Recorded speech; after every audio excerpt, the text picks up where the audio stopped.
365 promesas. 365 razones para creer que Dios nunca falla. Las hojas caen, bailan sin control. Mi suspiro rompe el silencio, buscando un rayo de sol. Descubriendo al Dios que cumple lo que dice. Con Wendy Necio Sub.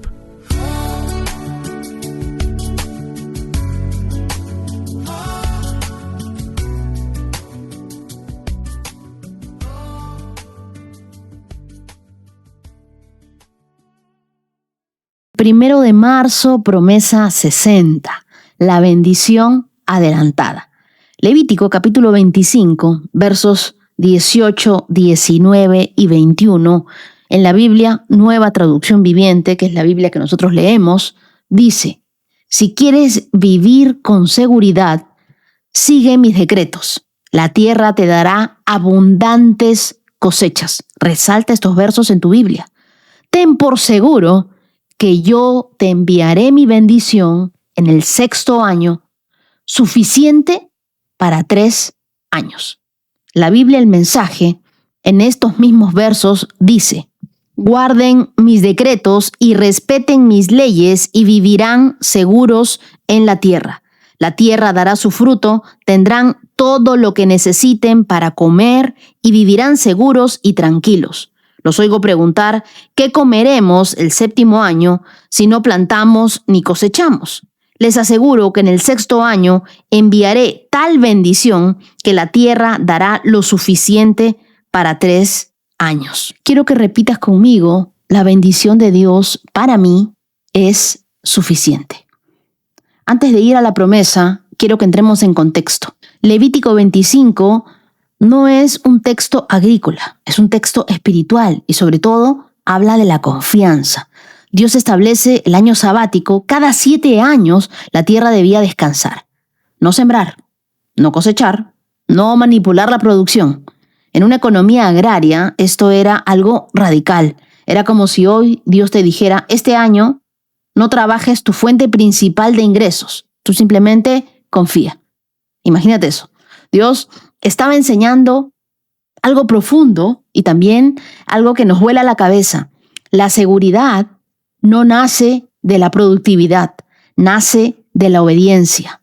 ¿Qué te quiero enseñar con esto? Que la seguridad no va a venir porque tú produzcas más. La seguridad viene porque tú obedeces más. La Biblia no dice: si produces más, vivirás seguro. Dice: si obedeces, vivirás seguro. La palabra seguridad en hebreo implica habitar confiado y hacerlo sin temor. Y esto nos habla no solo de abundancia económica, sino de paz interior. Y Dios anticipa la ansiedad humana y hace la pregunta. Ustedes se preguntan: ¿qué comeremos? ¿De qué viviremos? ¿De qué nos alimentaremos? ¿Cómo estaremos seguros si nosotros no hemos plantado, no hemos cosechado? Y es impresionante que Dios incluya esta pregunta antes de que el pueblo la haga. ¿Por qué? Porque Dios ya sabe lo que nosotros pensamos. Él conoce nuestra mente. Muchas veces nosotros nos preguntamos y decimos: ay, ¿y ahora qué será de mí? ¿Qué será de mí cuando deje esta comodidad en la que estoy viviendo? ¿Qué será de mí cuando renuncie a este trabajo? Ahora, ¿qué será de mí cuando decida emprender este viaje? Dios sabe lo que nosotros pensamos. Dios sabe lo que nosotros anhelamos. Dios sabe nuestros más íntimos deseos. Incluso nuestros suspiros no le son extraños. Y esa pregunta nos la hacemos muchas veces nosotros. Dios, ¿qué será de mí cuando decida renunciar a esta supuesta seguridad laboral? Dios, ¿qué será de mí cuando decida salir de esta relación que me sostiene económicamente, pero también sé que me aleja de Dios? Señor, ¿qué será de mí cuando decida vivir en integridad, a pesar de que no es lo más popular y no es lo que todos viven? Y Dios responde con algo escandaloso. Él dice: enviaré tal bendición suficiente para 3 años. Esto no era una provisión mínima. No, esto es una provisión adelantada. Esto es una bendición más que suficiente. Esta es una provisión de Dios multiplicada, porque la bendición sigue la obediencia, no a la necedad. Y en Levítico 25, Dios no responde a la desesperación, Dios responde a la obediencia. Así que hoy puedes estar confiado en el Señor, que Él hará que tú recibas tal bendición que tendrás lo suficiente para forjar tus sueños, lo suficiente para vivir, lo suficiente para esos anhelos de tu corazón. Ahora, esta promesa se complementa mucho con la lectura del día de hoy de Marcos capítulo 10, versos del 29 al 30, que dicen: todo el que haya dejado casa y bienes por mi causa recibirá 100 veces más, junto con persecución y vida eterna. En la Biblia el mensaje dice algo fuerte: nadie que sacrifique saldrá perdiendo. Lo recuperará todo, pero multiplicado, y también en problemas. Y aquí yo creo que hay una paradoja del reino. Lo que parece pérdida en la lógica humana es inversión en la economía de Dios. En Levítico, dejar de sembrar parecía una pérdida, ¿verdad? En Marcos, dejar bienes también parece una pérdida. Pero Jesús afirma y dice: nadie que obedece sale perdiendo. La fe, entonces, no es confiar cuando todo tiene sentido, es obedecer cuando nada tiene sentido y cuando nosotros no tenemos una explicación de parte de Dios. Quiero que te imagines a un agricultor. Él tiene semillas en su mano. Si se aferra a esas semillas por miedo a perderlas, jamás podrá ver una cosecha. Pero si él las suelta en la tierra, suelta las semillas, parece que éstas se están enterrando, cuando en realidad lo que sucede es que las semillas se están multiplicando. Hay decisiones que parecen entierros, pero en el reino de Dios son siembras. Estás sembrando en tu futuro.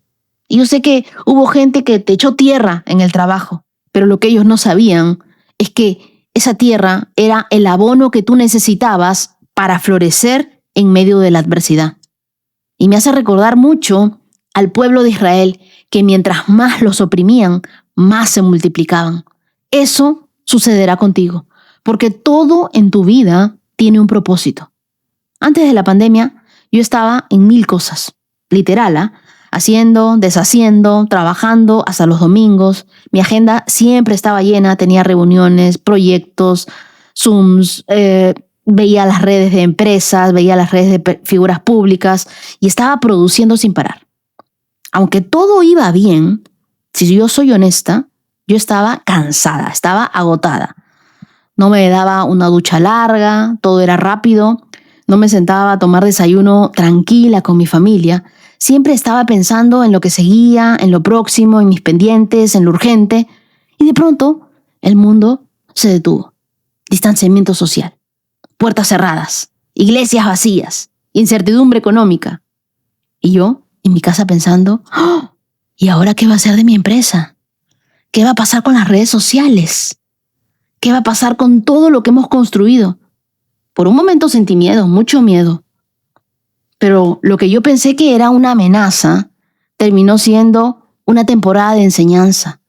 Dios me obligó a bajar el ritmo, sí, pero Levítico 25 habla de algo que siempre me impacta. Dios le pidió al pueblo que dejara la tierra descansar. Un año entero sin sembrar. Humanamente eso es irresponsable, porque si no siembras, entonces ¿qué vas a cosechar? Pero Dios les prometió y Dios les dice: yo enviaré mi bendición, suficiente para 3 años. La bendición será tal que tendrás más que suficiente. En mi caso, la tierra fue mi agenda. Y en medio de ese silencio, empezó algo que jamás hubiera nacido de la prisa. Aprender a hacer iglesia online, enseñar a las iglesias a hacer iglesia online, aprender a comunicar esperanza y hacerlo desde casa. Aprendí a confiar más en el llamado que en la estructura. Y un día sentí en mi corazón: haz un podcast. La gente necesita esperanza. Hay muchas personas que están falleciendo. Y yo dije: ¿yo? pero si yo no sé ni hablar, era como Moisés, ¿no? ¿Un podcast en plena pandemia? Esto no va a funcionar. Yo no lo sé, Señor. Me compré un micro con miedo, no era el mejor, pero era el suficiente, el necesario. Y literalmente comencé.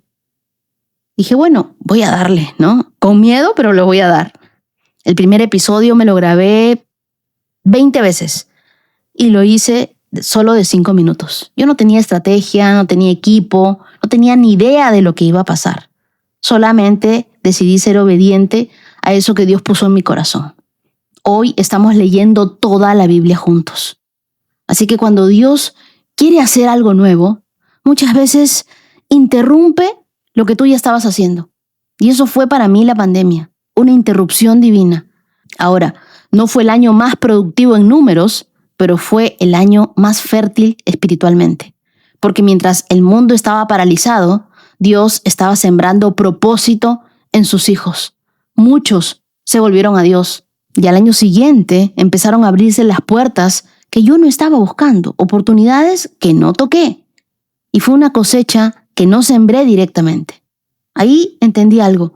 La provisión de Dios no depende de mi ritmo, depende de mi obediencia. Tal vez tú también estás en una pausa que no elegiste. Tal vez tú sientes que todo se detuvo a tu alrededor. Pero quiero que escuches esto. Cuando Dios te pide descanso, no es para quitarte futuro, es para prepararte para una cosecha mayor. A veces el mayor acto de fe no es correr, es confiar y descansar en Dios. Y te quiero decir algo con total convicción. Los que parecían que estaban perdiendo algo, terminarán multiplicados. Los que estaban de último, terminarán siendo los primeros. Pero tienes que prepararte, porque Jesús agrega algo que no debemos ignorar. Junto con persecución.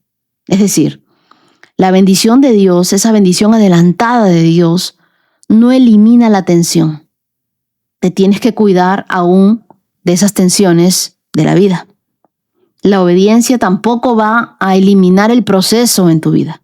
Deja que los procesos se den en el tiempo de Dios.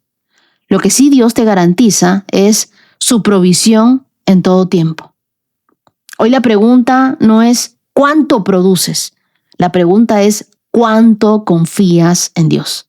Si Él ya te abrió una puerta, si Él ya te dio una y más respuestas, es el momento de entregarte con todo a su plan y dejar que Dios obre en tu vida. ¿Estás tratando de asegurar tu vida y hacerlo por esfuerzo? ¿O te has decidido a obedecer a Dios sin condiciones? ¿En qué te está pidiendo Dios hoy que hagas una pausa? La obediencia no es una pérdida. Levítico, capítulo 24, verso 1. El Señor le dijo a Moisés: ordena al pueblo de Israel que traiga aceite puro de olivas prensadas para el alumbrado y así mantener las lámparas continuamente encendidas. Las lámparas del candelabro que está en el tabernáculo frente a la cortina interior que protege el arca del pacto. Aarón deberá mantener las lámparas encendidas en la presencia del Señor toda la noche. Esta es una ley perpetua para el pueblo que se cumplirá de generación en generación. Aarón y los sacerdotes se ocuparán de las lámparas que están en el candelabro de oro puro a fin de que ardan continuamente en la presencia del Señor. También deberán hornear 12 panes planos de harina selecta. Usarás 4 litros para cada pan. Pon los panes delante del Señor sobre la mesa de oro puro y colócalos en 2 columnas, con 6 panes en cada columna. Pon un poco de incienso puro cerca de cada columna para que sirva como una ofrenda representativa, una ofrenda especial presentada al Señor. Cada día de descanso colocarás este pan ante el Señor como una ofrenda de parte de los israelitas. Es un recordatorio perpetuo del pacto eterno. Los panes les pertenecerán a Aarón y a sus descendientes, quienes los comerán en un lugar sagrado porque son sumamente santos. Los sacerdotes tendrán el derecho perpetuo de exigir esta porción de las ofrendas especiales presentadas al Señor. Cierto día, Un hombre de madre israelita y de padre egipcio salió de su carpa y tuvo una pelea con un israelita. Durante la pelea, el hijo de la madre israelita blasfemó el nombre del Señor con una maldición. Así que llevaron a ese hombre ante Moisés para ser juzgado. Su madre se llamaba Selomit, hija de Dibri, de la tribu de Dan. Lo tuvieron bajo vigilancia hasta que fuera clara la voluntad del Señor sobre este asunto.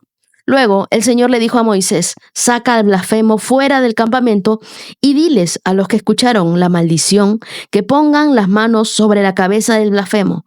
Después permite que toda la comunidad lo mate a pedradas. Dile al pueblo de Israel que a los que maldigan a su Dios serán castigados por su pecado. Todo el que blasfeme el nombre del Señor morirá apedreado por toda la comunidad de Israel. Cualquier israelita de nacimiento o extranjero entre ustedes que blasfeme el nombre del Señor será ejecutado. El que le quite la vida a otra persona será ejecutado. El que mate a un animal que pertenece a otra persona tendrá que reponerlo, un animal vivo, por el muerto. El que hiera a una persona recibirá la misma herida que ha hecho, fractura por fractura, ojo por ojo, diente por diente. Lo que haga para lastimar a otro, eso mismo deberá recibir. El que mate a un animal tendrá que reponerlo, pero el que mate a una persona será ejecutado. La misma ley es aplicable tanto para los israelitas de nacimiento como para los extranjeros que viven entre ustedes. Yo soy el Señor, su Dios. Después de que Moisés dio estas instrucciones a los israelitas, sacaron al blasfemo fuera del campamento y lo apedrearon a muerte. Los israelitas hicieron tal como el Señor le había ordenado a Moisés. Levítico capítulo 25. Cuando Moisés estaba en el monte Sinaí, el Señor le dijo: da las siguientes instrucciones al pueblo de Israel. Cuando hayas entrado en la tierra que te doy, la tierra misma deberá guardar un año de descanso ante el Señor cada 7 años. Durante 6 años podrás sembrar en tus campos, podar tus viñedos y recoger tus cosechas. Pero durante el 7º año, la tierra deberá tener un año completo para descansar. Ese es el descanso del Señor. No siembres tus campos ni podes tus viñedos durante ese año. No almacenes las cosechas, las que crezcan por sí solas, ni recojas las uvas de tus vides no podadas. La tierra deberá tener un año completo para descansar. Se te permite comer todo lo que produzca la tierra por sí sola durante su descanso. Esto es aplicable a ti, a tus sirvientes, a tus obreros contratados, a los residentes temporales que viven contigo, a tu ganado y a los animales salvajes en tu tierra. También se les permitirá comer lo que produjo la tierra. Además, contarás 7 años de descanso, 7 años conjuntos de 7 años que suman 49 años en total. Entonces, en el día del perdón del año 50, haz un fuerte y prolongado toque de cuerno de carnero por todo el país. Aparta este año como un año santo, un tiempo para proclamar libertad para toda la tierra, para todos los que viven allí. Será un año de jubileo para ti. Márcalo ahí. Será un año de jubileo para ti, cuando puedas volver a la tierra que pertenecía a tus antepasados y regresar a tu propio clan. Este año 50 será de jubileo para ti. Durante ese año no deberás sembrar tus campos ni almacenar ninguno de los cultivos que crezcan por sí solos, ni recoger las uvas de tus vides no podadas.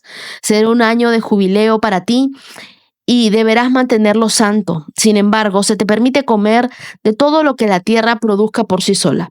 En el año de jubileo, a cada uno se le permite regresar a la tierra que les pertenecía a sus antepasados. Cuando hagas un acuerdo con tu vecino para comprar o para vender alguna propiedad, no se aprovechen uno del otro. Cuando compres un terreno de tu vecino, el precio que pagues deberá estar basado en el número de años desde el último jubileo.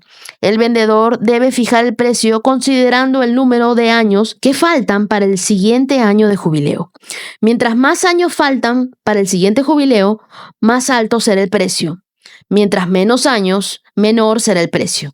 Después de todo, la persona que vende la tierra en realidad te está vendiendo una cierta cantidad de cosechas. Muestra tu temor a Dios al no aprovecharse el uno del otro.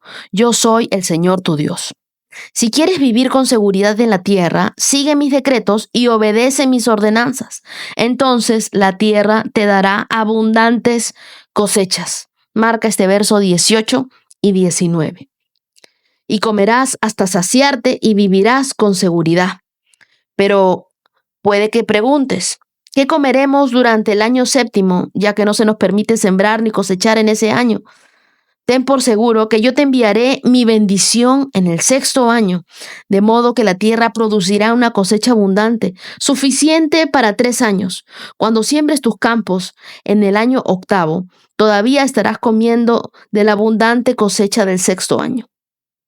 De hecho, aún estarás comiendo de la abundante cosecha cuando recojas la nueva cosecha del 9º año.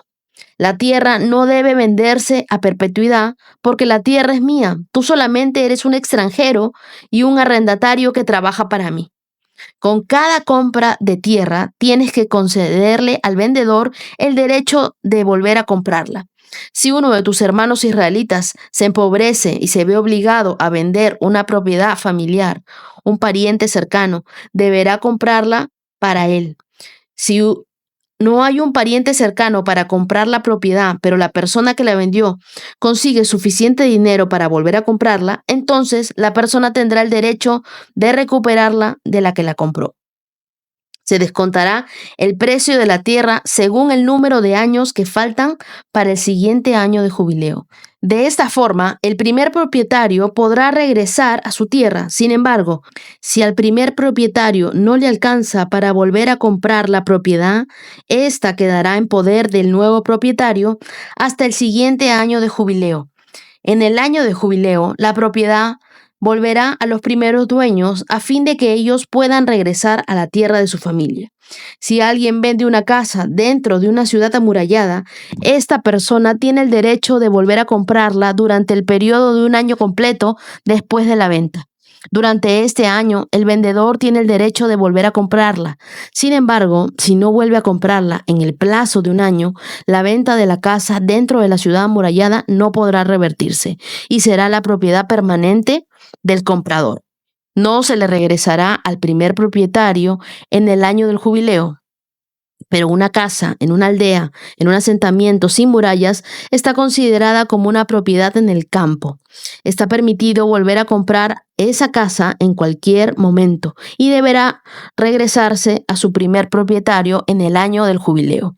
Los levitas siempre tienen el derecho de volver a comprar una casa que vendan dentro de las ciudades que les asignaron.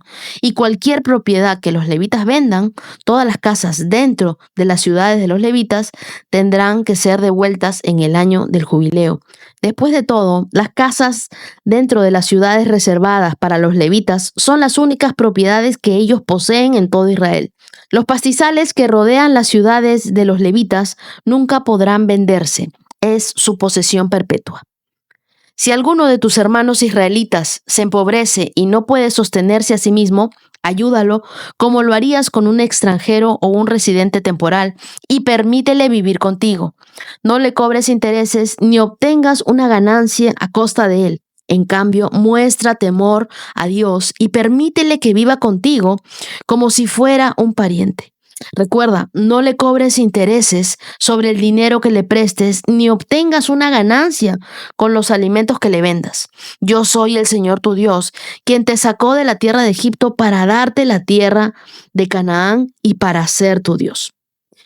Si uno de tus hermanos israelitas se empobrece y se ve obligado a venderse a ti, no lo trates como a un esclavo. En cambio, trátalo como a un obrero contratado o como a un residente temporal que vive contigo y trabajará para ti únicamente hasta el año del jubileo.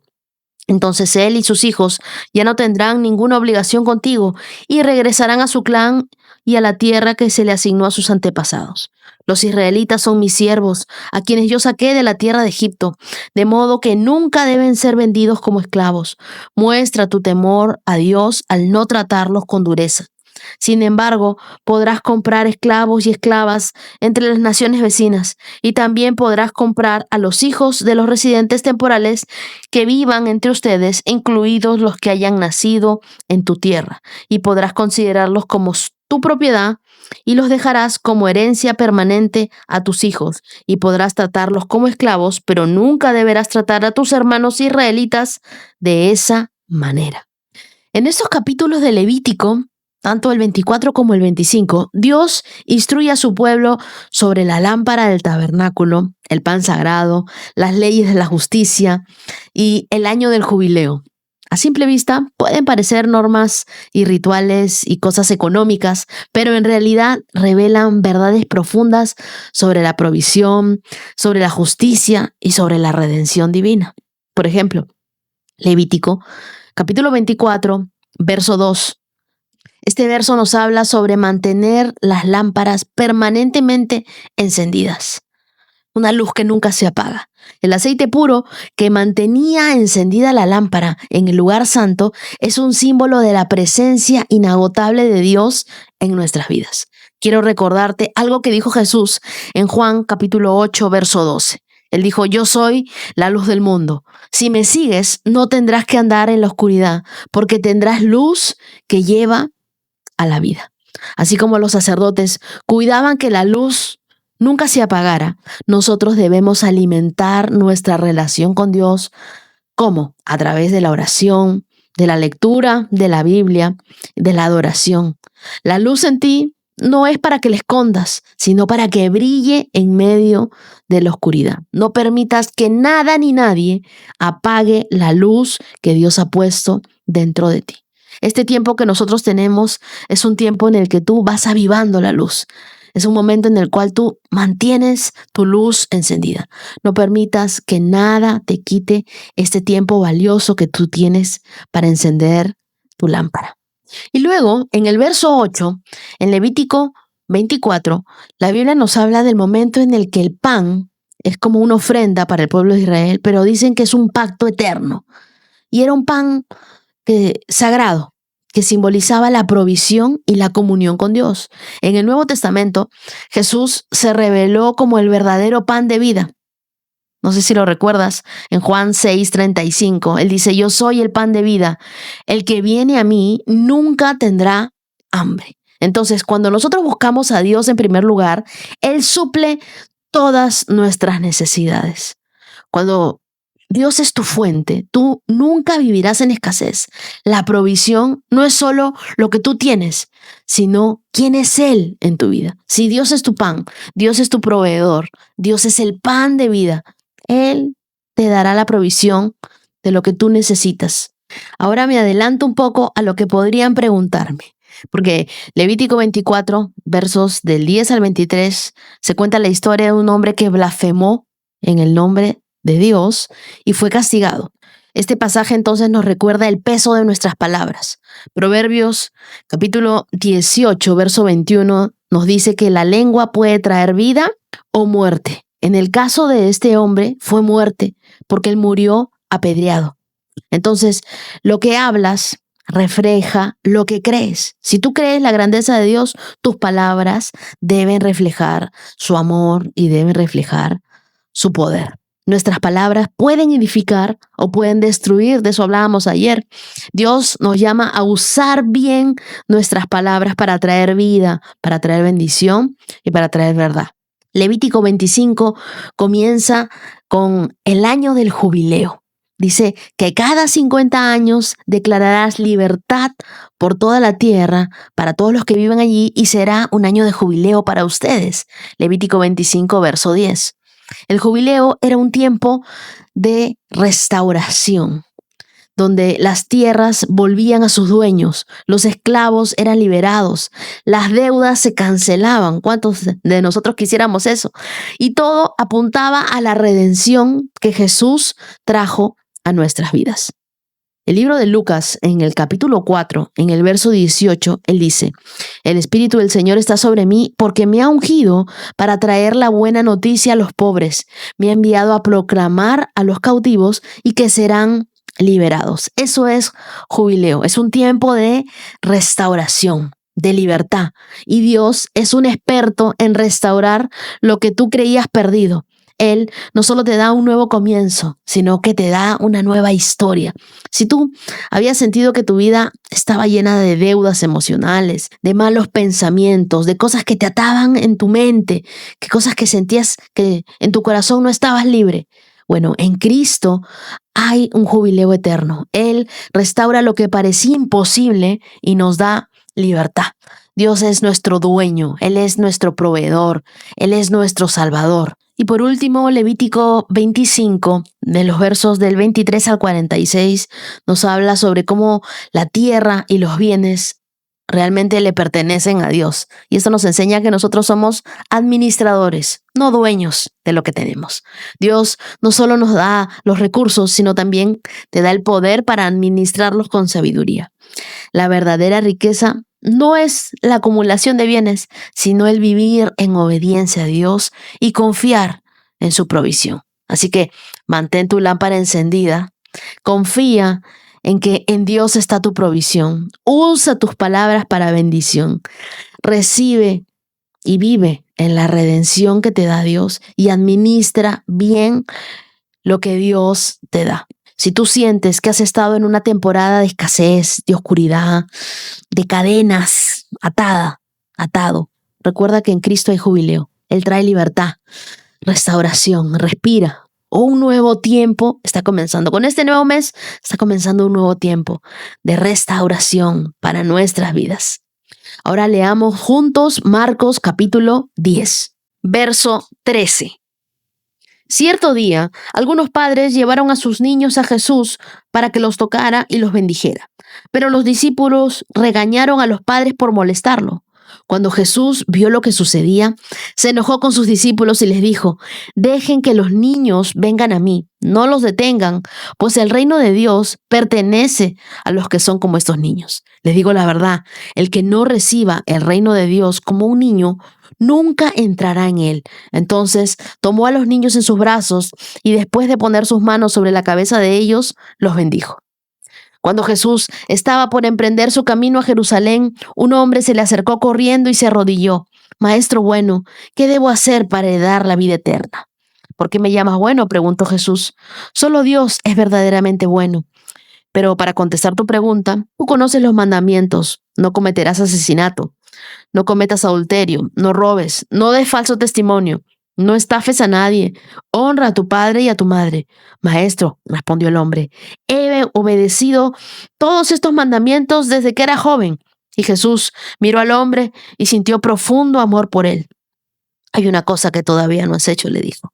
«Anda y vende todas tus posesiones y entrega el dinero a los pobres y tendrás tesoro en el cielo. Después ven y sígueme». Al oír esto, el hombre puso cara larga y se fue triste porque tenía muchas posesiones. Jesús miró alrededor y dijo a sus discípulos: «Qué difícil es para los ricos entrar en el reino de Dios». Los discípulos quedaron asombrados de sus palabras, pero Jesús volvió a decir: «Queridos hijos, es muy difícil entrar en el reino de Dios. De hecho, es más fácil que un camello pase por el ojo de una aguja que un rico entre en el reino de Dios». Y los discípulos quedaron atónitos. «Entonces, ¿quién podrá ser salvo?», preguntaron. Jesús los miró fijamente y dijo: «Humanamente hablando, es imposible, pero no para Dios. Con Dios todo es posible». Marca ese verso 27. Con Dios todo es posible. Entonces Pedro comenzó a hablar. «Nosotros hemos dejado todo para seguirte», dijo. «Así es», respondió Jesús, «y les aseguro que todo el que haya dejado casa, o hermanos, o hermanas, o madre, o padre, o hijos, o bienes por mi causa y por la buena noticia, recibirá ahora a cambio 100 veces más el número de casas, hermanos, hermanas, madres, hijos y bienes, junto con persecución, y en el mundo que vendrá, esa persona tendrá la vida eterna». Muchos que ahora son los más importantes, en ese día serán los menos importantes. Y aquellos que ahora parecen menos importantes, en ese día serán los más importantes. Este pasaje de Marcos, Jesús nos da dos enseñanzas profundas: la importancia de tener un corazón de un niño para entrar en el reino de Dios y el desafío de desprendernos de lo que nos impide seguirlo plenamente. Hoy, Dios nos invita a examinar nuestra fe y nuestras prioridades. En el verso 14, Él dice: «Dejen que los niños vengan a mí y no los detengan, pues el reino de Dios pertenece a los que son como estos niños». Entonces Jesús nos dice que debemos recibir el reino de Dios con la confianza y con la humildad de un niño. Un niño no duda del amor de su padre, ni trata de ganarse su favor con obras. Simplemente confía. Entonces tenemos que tener la confianza de un niño. Muchas veces nuestra fe se vuelve adulta y deja de ser una fe como la de un niño. Nos preocupamos, nos enorgullecemos, comenzamos a tener autosuficiencia, pero Jesús nos recuerda que solo cuando dependemos totalmente de Él podemos experimentar su reino. ¿Cómo está tu fe hoy? ¿Confías en Dios como un niño confía en su padre? Y luego en el verso 17 vemos nuevamente la historia del joven rico y aquello que lo impedía seguir a Jesús. El joven rico era una persona religiosa, moralmente recta, pero cuando Jesús le pidió que vendiera sus riquezas y lo siguiera, este hombre se fue triste porque tenía muchas posesiones. Y eso nos lo dice Mateo y también nos lo dice Marcos. Aquí Jesús nos estaba diciendo que la riqueza no es mala en sí misma, sino que cualquier cosa que nosotros valoramos más que a Dios se convierte en un obstáculo para nuestro crecimiento espiritual. Dios no está interesado en cuánto tienes, sino en qué tiene tu corazón. ¿Qué tiene tu corazón hoy? ¿Quién está sentado ahí en el trono de tu corazón? ¿Tu trabajo? ¿Tu dinero? ¿Tu familia? ¿Una relación? ¿Qué es aquello a lo cual te estás aferrando y que te impide seguir a Jesús completamente? Puede ser el dinero, el éxito, la aprobación de otros, incluso el miedo al futuro. Mi consejo para ti es: no te aferres a nada que haga que dejes de seguir a Jesús. Y luego, él, en el verso 25, comienza a decir que es más fácil que un camello pase por el ojo de una aguja que un rico entre en el reino de Dios. Los discípulos quedaron impactados porque en su cultura la riqueza era vista como una señal del favor de Dios. Y aún ahora la vemos así. Pero Jesús les recuerda que la salvación no es algo que un hombre pueda lograr por sí mismo. Humanamente hablando, es imposible, dijo. Pero para Dios, con Dios, todo es posible. Marcos capítulo 10, verso 27. Memorízalo allí. Con Dios, todo es posible. Esto nos da esperanza. No importa cuán difícil parezca seguir a Jesús, su gracia nos capacita para hacerlo. Si Dios te llama a algo imposible, es porque quiere mostrarte que su poder es mayor que tus limitaciones. Confía en Dios, no en tus propias fuerzas, sino en la gracia de Dios. Y acumula tesoros en el cielo. Marcos 10, 28. Pedro le dice a Jesús: nosotros hemos dejado todo por seguirte. Y Jesús le responde que todo aquel que deja algo por él recibirá 100 veces más en esta vida y en la vida eterna. Aquí Jesús nos muestra que seguirlo vale la pena. Tal vez requiera sacrificios, y yo lo sé, pero la recompensa en él es mucho mayor. Nada que tú renuncies por Dios se perderá. Será devuelto con intereses en su reino. Cuando nosotros vivimos con esa mentalidad de reino, nuestras prioridades cambian. Buscamos más a Dios que las riquezas, más de su voluntad que de nuestra comodidad, más en seguir a Dios con todo el corazón. Y el verso 31 de Marcos nos habla sobre la importancia en que los primeros serán los últimos. Y Jesús nos recuerda que en el reino de Dios no sigue la lógica del mundo. En esta vida, la grandeza se mide por el poder, por la riqueza, pero en el reino de Dios la grandeza se mide por la humildad y por la entrega. Los que quieren llegar más alto en el reino, primero deben aprender a arrodillarse, a servir. Si queremos ser grandes en Dios, debemos aprender a servir a los demás, a confiar, a soltar todo lo que nos impida seguir a Jesús de todo nuestro corazón. Así que hoy Dios nos está invitando a tener una fe confiada como la de un niño, a evaluar las cosas que nos están impidiendo seguirlo completamente, a poner nuestra mirada en la eternidad, no en lo temporal, y a buscar la verdadera grandeza en el servicio y en la humildad. Leamos Salmos 44, versos del 9 al 26. Pero ahora nos hiciste a un lado en deshonra. Ya no estás al frente de nuestros ejércitos en batalla. Nos haces huir en retirada de nuestros enemigos y dejas que los que nos odian saqueen nuestra tierra. Nos descuartizaste como ovejas y nos esparciste entre las naciones. Vendiste a tu precioso pueblo por una miseria y no ganaste nada con la venta. Permites que nuestros vecinos se burlen de nosotros. Somos objeto de desprecio y desdén de quienes nos rodean. Nos has hecho el blanco de sus bromas. Menean la cabeza ante nosotros en señal de desprecio. No podemos escapar de la constante humillación. Tenemos la vergüenza dibujada en el rostro. Lo único que oímos son los insultos de los burlones. Lo único que vemos es a nuestros enemigos vengativos.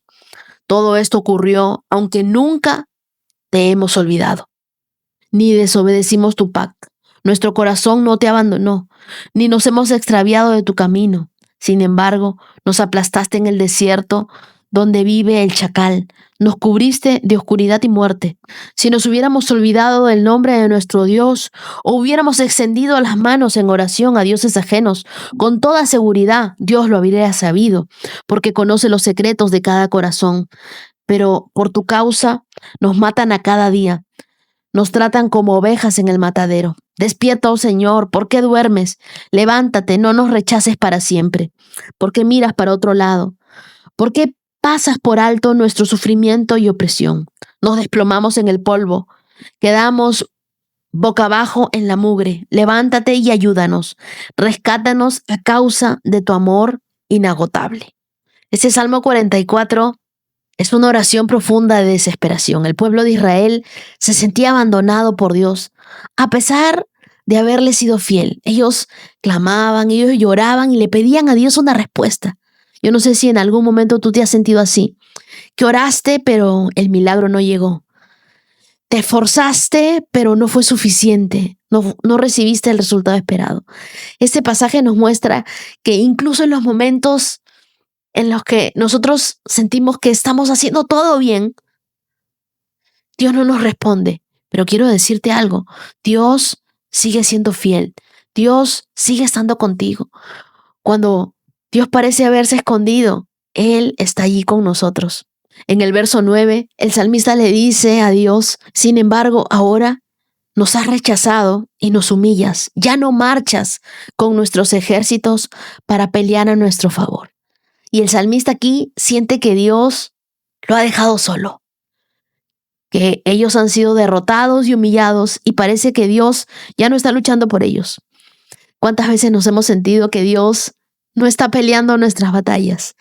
Que oraste, pero no sucedió eso por lo cual tú orabas. Quizás has entrado en una época en la que estás enfrentando pérdidas, traiciones, temporadas donde parece que Dios está en silencio. Pero recuerda que el silencio de Dios no significa su ausencia. Dios nunca te ha dejado. Incluso cuando tú no puedas verlo obrando en tu vida, Él es fiel a sus promesas. Si Él te ha prometido algo, cree que eso va a suceder. Aún así, con todo, yo siento que esta oración del Salmo 44 es una oración sincera. Y es una oración que muchos de nosotros podemos haber hecho. Porque el salmista le dice a Dios en el verso 17, todo esto nos pasó, aunque no te hemos olvidado, ni hemos violado tu pacto. Y este versículo rompe una idea común, que solo sufrimos cuando pecamos o cuando nos alejamos de Dios. Y aquí el pueblo había sido fiel, pero aún así estaba sufriendo. En el Nuevo Testamento, Jesús nos advirtió que en el mundo tendríamos aflicción, pero que nos debíamos animar porque Él había vencido al mundo, en Juan 16:33. Y es que la fidelidad de Dios no significa ausencia de pruebas, significa que Él nos sostendrá en medio de todas las pruebas. No estamos solos.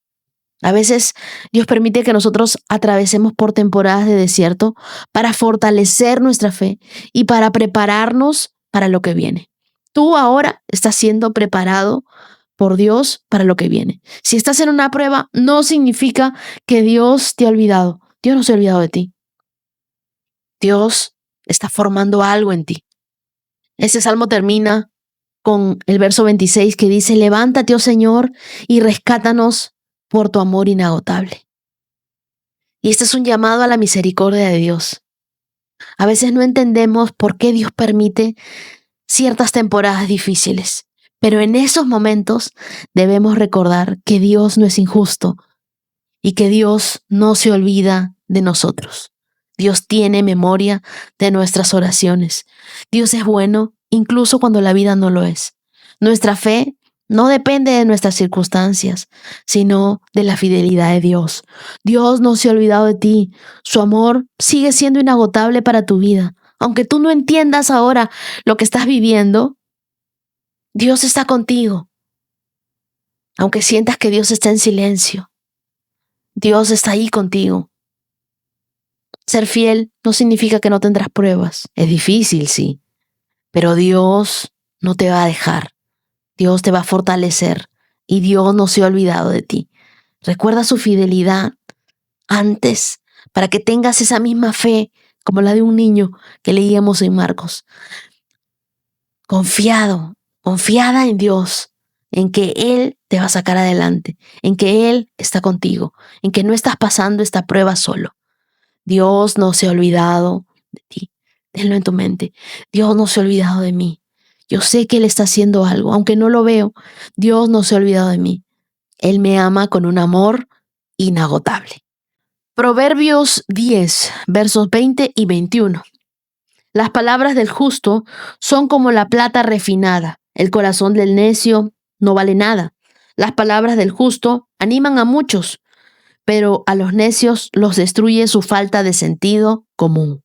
Las palabras tienen poder, pueden sanar, herir, edificar, destruir, dar vida, causar muerte. Por eso, este proverbio nos dice que nuestras palabras tienen un valor eterno. Y dice como la plata refinada son las palabras del justo. Y la plata refinada es valiosa, pasa por un proceso de purificación para ser útil. De la misma manera, Dios quiere que nuestras palabras sean puras, que nuestras palabras sean sabias, que nuestras palabras sean edificantes. Tu voz tiene el poder entonces de levantar o de derribar. Usa tus palabras para reflejar el corazón de Dios. Cada vez que vayas a decir algo malo, usa tus palabras para levantar y no para destruir. Cada palabra que decimos tiene peso. Estamos hablando vida, estamos hablando esperanza, estamos hablando verdad, o estamos dejando que las palabras sin sentido contaminen nuestras conversaciones. No permitas que ninguna palabra que salga de tu boca hiera a otra persona, menos a un ser querido. Habla con sabiduría, habla con propósito. Las palabras del justo animan a muchos, dice. Nuestras palabras pueden ser la fuente de ánimo para quienes nos rodean. Un simple mensaje de aliento, un mensaje de texto, una oración, un consejo basado en la palabra de Dios puede cambiar la vida de alguien. Así que el día de hoy, determínate. Voy a usar mis palabras para bendecir más. Si queremos que nuestras palabras edifiquen, debemos llenar nuestro corazón con la palabra de Dios. Como dice Lucas capítulo 6, verso 45. Lo que uno dice brota de lo que hay en el corazón. Y por último, este proverbio nos dice que los necios mueren por falta de sentido común. Y es que los necios hablan sin pensar, sin medir las consecuencias. Y sus palabras no solo los afectan a ellos, sino también a quienes los escuchan. Tus palabras importan más de lo que tú crees. Así que lo que hablas hoy moldea tu realidad de mañana. Si queremos evitar la necedad en nuestra vida, debemos aprender a medir nuestras palabras y hablar con amor, hablar con sabiduría y a buscar la dirección de Dios antes de reaccionar impulsivamente. Hasta aquí culminamos nuestros primeros 60K. Antes de dar los testimonios, quiero recordarte que si tú quieres dar un testimonio, puedes escribirme a mis redes sociales. Puedes enviar un audio a través de cualquiera de las redes sociales. Me buscas como Wendy con doble D, Neciosub. O si no, me escribes un correo a wen.neciosub@gmail.com. Puedes enviarlo en texto, puedes enviarlo en audio, pero que no pase de 3 minutos. Ahora sí, quiero que escuchemos el testimonio de mi querida Cami desde Colombia. Hola Wendy, soy Camila desde Colombia. Yo te escucho hace un año. A finales de 2024 tuve una ruptura, una relación de 12 años. Se acabó. Diosito no era su plan que yo siguiera ahí. La relación acabó de una manera muy fuerte. Acabó con traición, con engaño. Acabó con mentiras y maltrato físico. Dios me saca. Dios cuando te quita algo es por su protección y cuando no te da algo es por su voluntad. Me aferré a los planes de Él y como la promesa de Jeremías, sé que tus planes son buenos y no de mal, y un futuro lleno de bienestar y esperanza tiene para mí. El primer semestre, no te voy a mentir, fue durísimo. De amor no se muere nadie, pero una pena de amor duele como un berraco. Sentía cómo me sacaban el corazoncito del pecho, cómo se me iba el aire. Muchas veces caía al piso a llorar porque no podía más. Pero al final entendí que cuando mis rodillas tocaban el piso eran para alabar al Padre y me volví a encontrar con el Padre. Sentí total paz, total calma. Me enfoqué en mí como persona, en ese amor propio que todas tenemos que tener principalmente. Y salí como de esa tusa, decimos aquí en Colombia, tan horrible, que no te voy a mentir, fue durísima, pero después de un año dije, ok, párate, Dios tiene para ti cosas más grandes y más hermosas. El proceso también por la agresión civil, la agresión física, pues eso está ya andando, pero yo se lo tengo en manos de mi juez justo y defensor. Cuando tú todo se lo sueltas a Dios, todo empieza a tener como un lugar y a organizarse. Bueno, mi testimonio de hoy, el año pasado, después de todo esto y reencontrarme, Dios puso un propósito en mí. Yo tengo una empresa de alimentos familiar, la administro.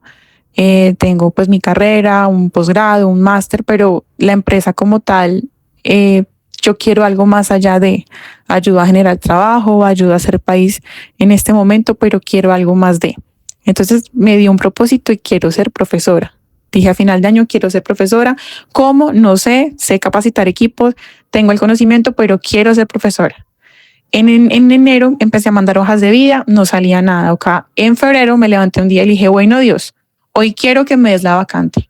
Tú me diste ese propósito, no sé por qué me lo diste, pero hoy me vas a dar una vacante.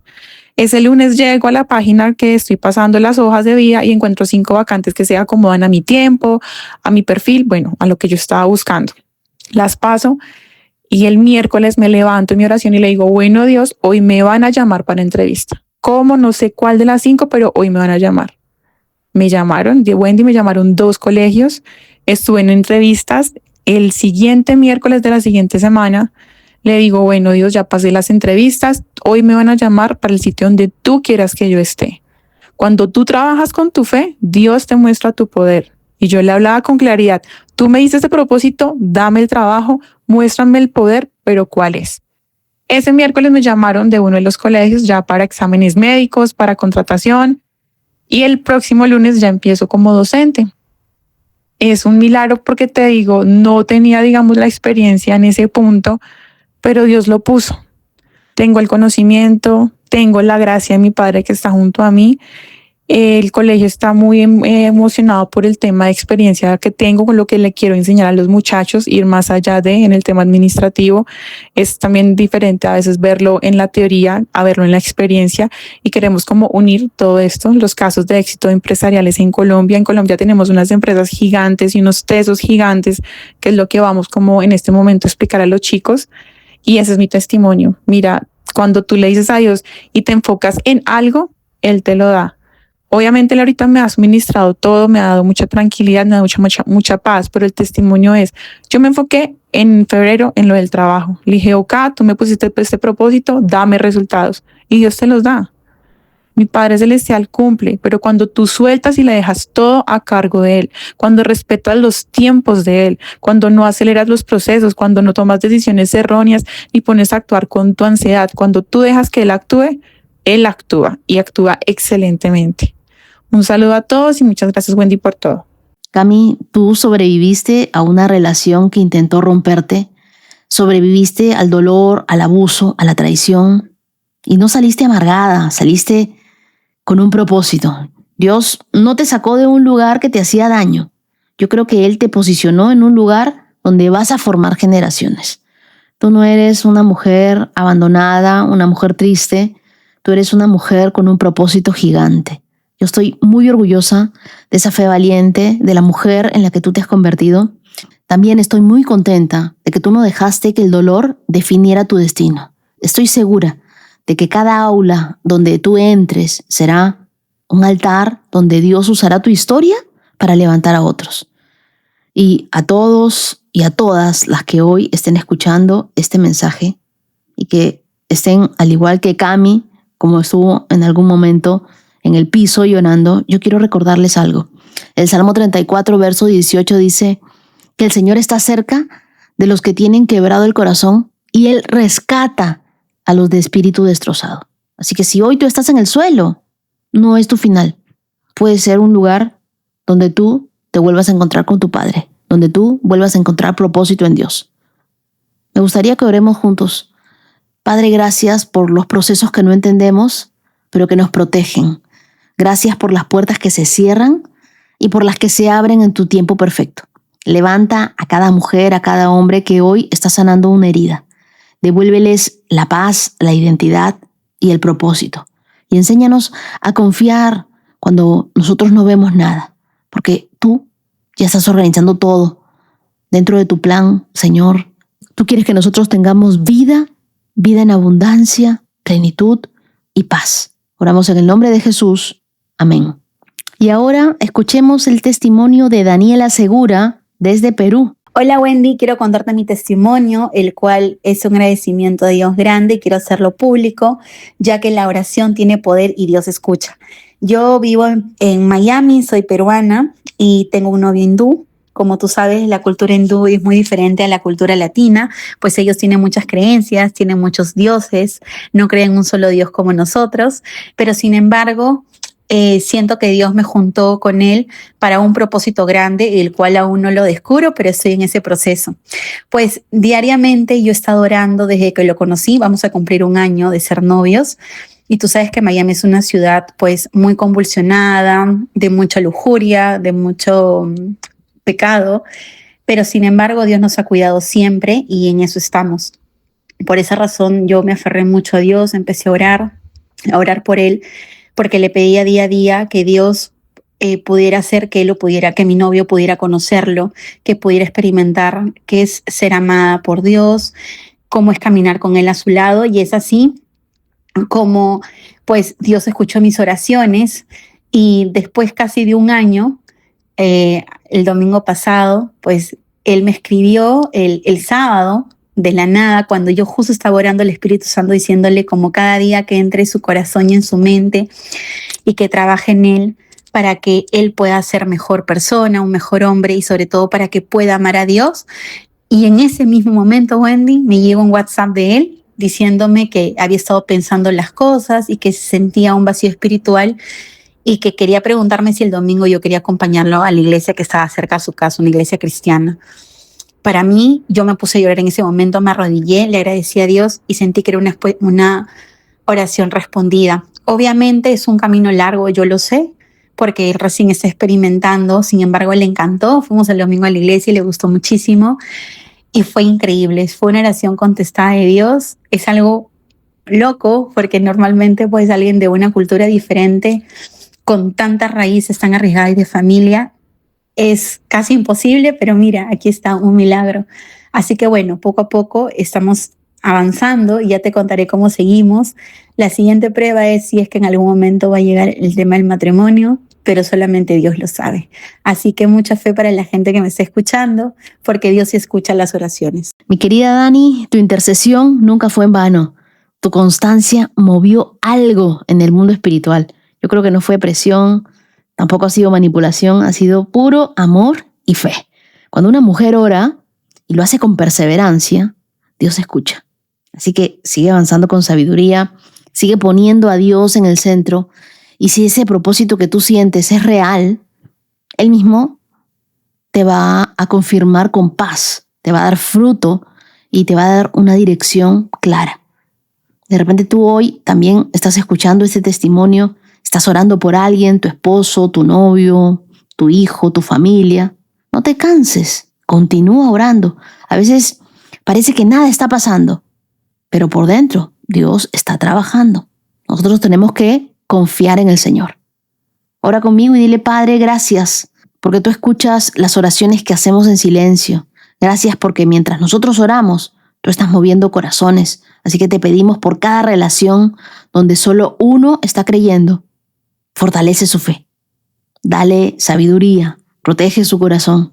Y si es tu voluntad, trae unidad espiritual y un propósito eterno. Oramos en el nombre de Jesús. Amén. Daniela, que este solo sea el comienzo de algo mucho más grande Y si ese matrimonio llega, que sea cimentado en un solo Dios y en un mismo corazón. Y recuerda algo, cuando tú oras, nunca estás hablando al vacío. Siempre estás hablando a un Padre y un Padre que responde.